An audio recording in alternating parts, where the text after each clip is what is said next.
छत्तीसगढ़ राम गमन पथ पर 1400 किलोमीटर की पद यात्रा पर वापस लौटने पर मनोज चतुर्वेदी का चिरमिरी में भव्य स्वागत किया गया। इस मौके पर विधायक डॉक्टर विनय जायसवाल ने भी यहां पर मौजूद रहे और कार्यकर्ताओं के साथ में उनकी अगवानी भी की गई। आपको बता दें कि लगभग 1.5 महीने पहले जो है गोखा पानी निवासी मनोज चतुर्वेदी ने भरतपुर विकासखंड से राम गमन पथ पर 1400 किलोमीटर पद यात्रा की शुरुआत की थी। इस यात्रा के पूरा करने के बाद मनोज वापस चिरमिरी पहुंचे। बताते चले आपको कि राम वन गमन पथ पर जगहों को लेकर गुजर रही है, जहां पर भगवान राम के पैर पड़े। यह देश के कई जिलों से होकर गुजरेगी। आपको बता दें कि राम जो है वहां पर 2260 किलोमीटर है और छत्तीसगढ़ से राम वन गमन पथ का अधिकांश हिस्सा गुजर रहा है। इसे कोरिया से लेकर सुगमा तक का हिस्सा है और वहीं छत्तीसगढ़ में राम वन गमन पथ का काम 50% से भी करीब पूरा हो गया है। और कहते हैं कि छत्तीसगढ़ में भगवान राम का ननिहाल है और ऐसे में सरकार उन सभी जगहों को संवारने में जुटी है जहां से राम वन गमन जो पथ है वो गुजर रहा है।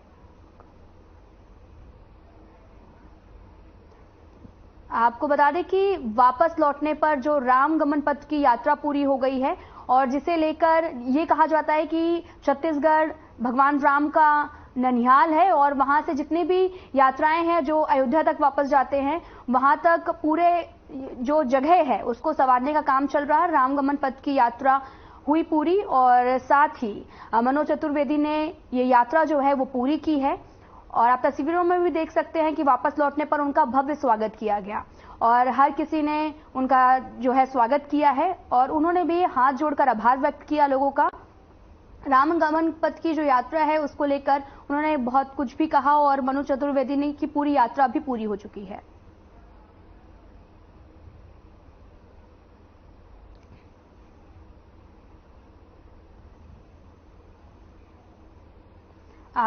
आपको बता दें कि मनोज चतुर्वेदी की जो पूरी यात्रा है वो हो चुकी है पूरी और उन्होंने 14 किलोमीटर की यात्रा को पूरा किया है और वहां पर विधायक भी मौजूद रहे जिन्होंने इनका स्वागत भी भव्य तरीके से किया। रामगमन पथ की यात्रा उनकी पूरी हो चुकी है।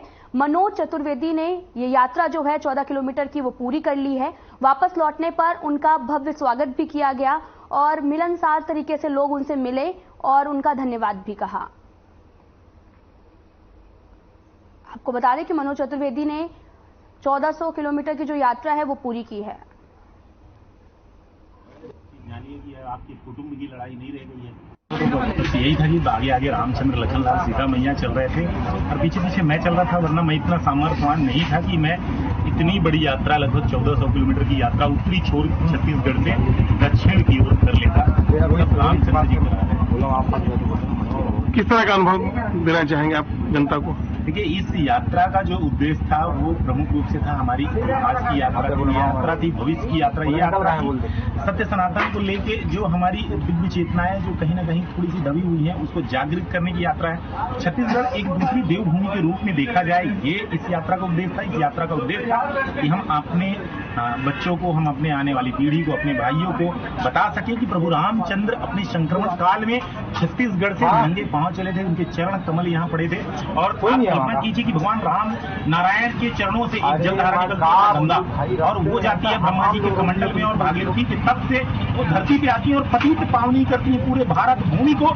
तो जब समझिए कि एक नाखून से निकलने वाली जलधारा का ये महत्व है, वहां पर अगर भगवान नारायण के साक्षात चरण कमल जहां पर पड़े हों वो कितना आनंदित और कितनी पूरी भूमि हुई होगी, उस चीज को बताना है कि मनेन्द्रगढ़ चिरमिरी भरतपुर जिला इसका प्रवेश द्वार रहा है दंडकारण्य का और हम वहां के निवासी हैं। तो यहाँ के लोगों को ये विरासत के तौर पे, ये आनंद के तौर पे और ये संस्कार के तौर पे देने की ये यात्रा थी। रास्ते में किस तरह का आपको अनुभव मिला? रास्ते में अब जब प्रभु रामचंद्र आपको मिलेंगे तो सोचिए अनुभव की वहां पर क्या बात है। वहां तो भक्ति मिला, भगवान मिले और सब भगवान के भेजे हुए ईश्वर मिले।